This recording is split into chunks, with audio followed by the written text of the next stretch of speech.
You're listening to Africa Business News on Africa Business Radio, towards a profitable Africa.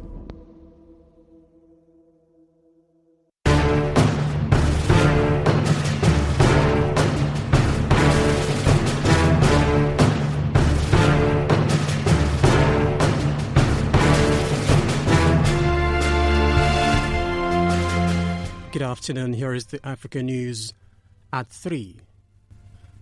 First, the highlights. Excess liquidity to exceed 1 trillion naira as patronage for OMO bills declines. International breweries opens 166 billion naira right issue in Nigeria. Bank contract staff records biggest drop-off in 4 years in Nigeria. Mukula Cartel timber trafficking network plunder Zambian forests. Importations of mental killing SMEs. Federal government laments. Tesco considers sale of Thai and Malaysian operations. Now the details. I am God's baby.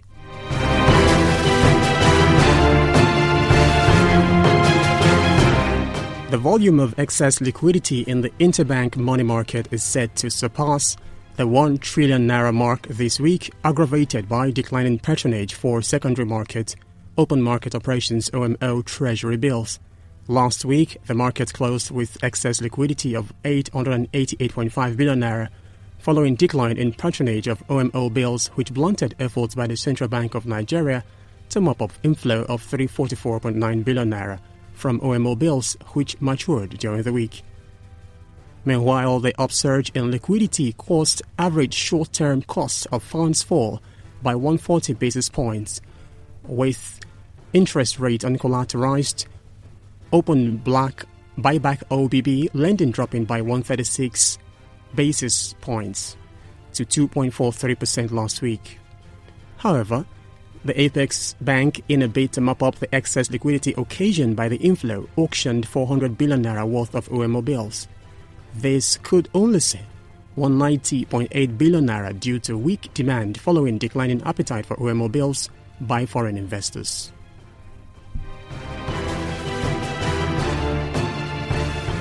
The International Breweries has opened application list for its 164 billion naira right issue in Nigeria in a major recapitalization that will see the Belgian core investor invest in some additional 123 billion naira in the Nigerian subsidiary.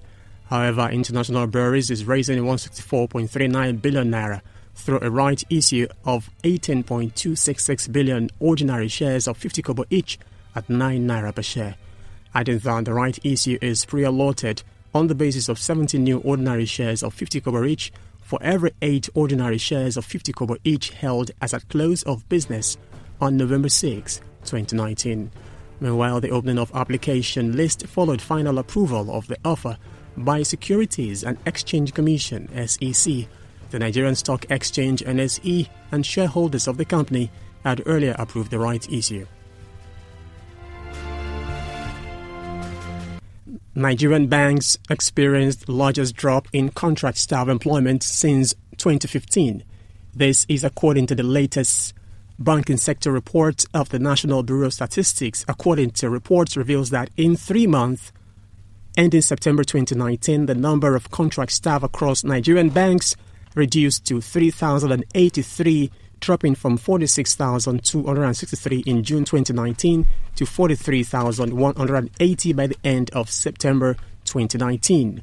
However, despite the drop in contract staff hiring, the data also indicates Nigerian banks continue to rely heavily on them for operations, preferring full staff for core relationship management.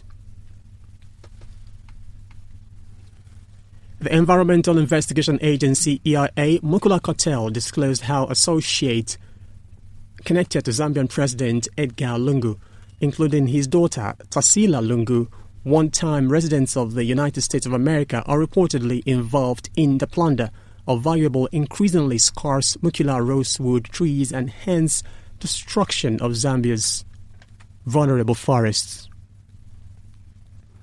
However, the investigation shows that despite public pledges to end the illegal Mukula trade Several politicians are repeatedly named as key actors in an influential timber trafficking network that bypasses existing national bans on Mukula harvest and export. Meanwhile, according to EIA, undercover investigator documented how the state-owned company Zambia Forestry and Forest Industries Corporation Limited, ZAFICO, is secretly used by well-connected Zambian and Chinese business operatives as a cover to export thousands of freshly cut Mukula logs. This illegal trade flourishes in spite of bans on the harvest, transport and export of Mukula. The federal government has lamented the importation of metal products into Nigeria, especially those locally produced in the country, has dealt a serious blow on small and medium-scale enterprises, SMEs, operating in the sector in the country. While disclosing these at a workshop on stimulation and promotion of activities of SMEs in the metal sector held in Jos, Permanent Secretary, Ministry of Mines and Steel Development, Dr. Abdul Kadir Mohazu, said, "We import all kinds of metal products, even the ones produced within the country.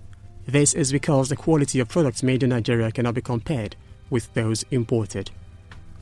You are listening to the World News from Africa Business Radio. Let us be law-abiding. Violence does not pay.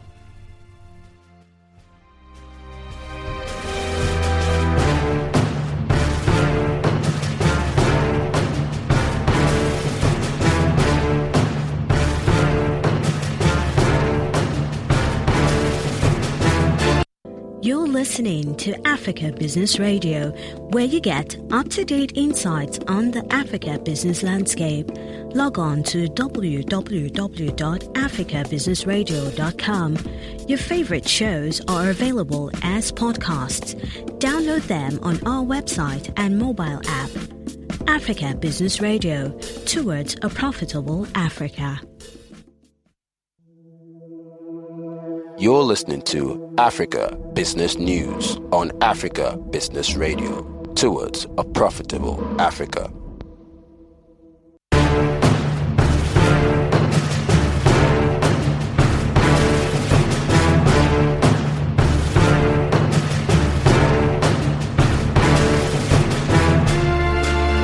The UK's biggest retailer, Tesco, is considering a retreat from markets in Asia with the sale of its profitable operations in Thailand and Malaysia. According to analysts, said the 2,000 stores which operate under the Tesco Lotus brand could be worth more than €7 billion. Tesco's only overseas stores are in Ireland and Central Europe, including Portland and Hungary. The company said it was reviewing its Thai and much smaller Malaysian arms after interest from potential bidders. To end the news, here are the main highlights. The volume of excess liquidity in the interbank money market is set to surpass the 1 trillion naira mark this week, aggravated by declining patronage for secondary market, open market operations, OMO treasury bills.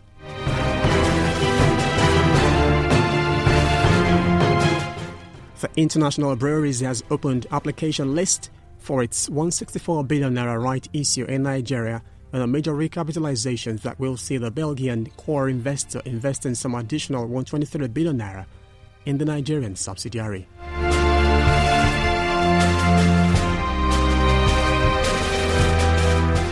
Nigerian banks experienced the largest drop in contract staff employment since 2015. We also told you the Environmental Investigation Agency EIA Mukula Cartel disclosed how associates connected Zambian President Edgar Lungu, including his daughter Tasila Lungu, one-time resident of the United States of America, are reportedly involved in the plunder of valuable, increasingly scarce Mukula rosewood trees. The federal government has lamented the importation of metal products into Nigeria, especially those locally produced in the country, dealing serious blow on the small and medium-scale enterprises operating in the sector in the country. And lastly, we told you that the UK's biggest retailer, Tesco, is considering a retreat from markets in Asia with the sale of its profitable operations in Thailand. That was the news on Africa Business Radio at 3. We'll bring you more at 6. Follow us across social media handles at Africa Business Radio on Facebook, Africa Business Radio on LinkedIn, and Africa Business Radio on Instagram, Africa Biz Radio on Twitter. We're streaming live at www.africabusinessradio.com. You can download the app on Google Play Store and on Apple App Store. Thank you for listening. I am God's Baby.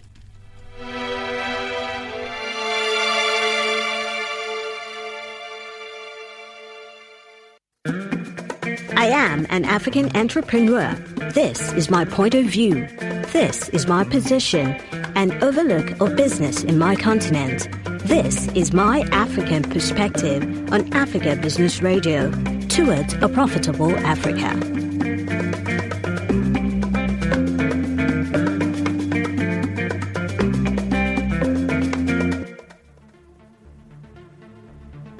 Hi everyone, my name is Charity Onyenehu and this is my African perspective. So, I have lived in England for the past couple of decades, and the one thing that stood out to me when I watched African films, especially Nollywood films, is just how beautiful African skin is compared to our skin over there, which in my opinion comes across as pasty and a little bit dry because of the water, because of the weather. The weather over there is so harsh. African skin, people in Africa, their skin is beautiful. It glows, it's dewy. It's like it's been sun-kissed in all these different spectrums of colours. That is my African perspective. But also, I have other things I'd like to say about my African perspective, which is, why are we so keen to live or migrate to a place where we are not only treated as the other, but people come up to us and say, yes, we tolerate you. We are a tolerant culture. We're a tolerant country. Why would you want to be somewhere where you are just tolerated? Like, I don't know, like a smell in the air or rain on somebody's lovely, perfect, sunny day. Why? What is so bad about where we are that we have to run away and go somewhere where we're just simply tolerated? Perhaps it's our problem and we need to figure it out. Perhaps it's something that is a lot deeper than it appears. But my perspective on the matter is, can't we fix our homes before we run off looking for a home elsewhere? Or are we still waiting that somebody's going to drop from the sky and drop things and sort us out? Is that the plan? But I'll bring back more options on my African perspective. I am an African entrepreneur. This is my point of view. This is my position, an overlook of business in my continent. This is my African perspective on Africa Business Radio, towards a profitable Africa.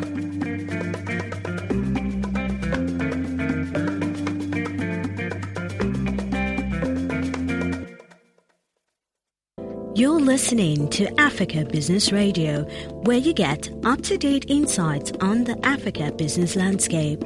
Log on to www.africabusinessradio.com. Your favorite shows are available as podcasts. Download them on our website and mobile app. Africa Business Radio, towards a profitable Africa.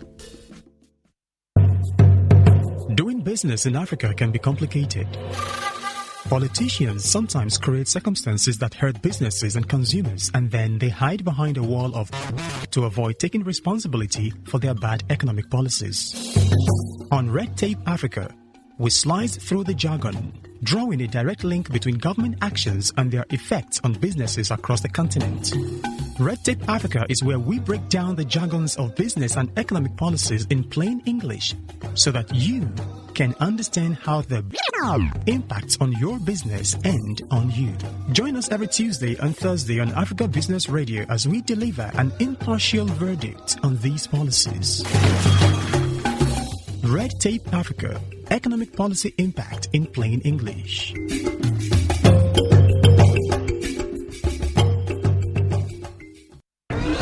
Oh, this feels like the final football match between two soccer warriors.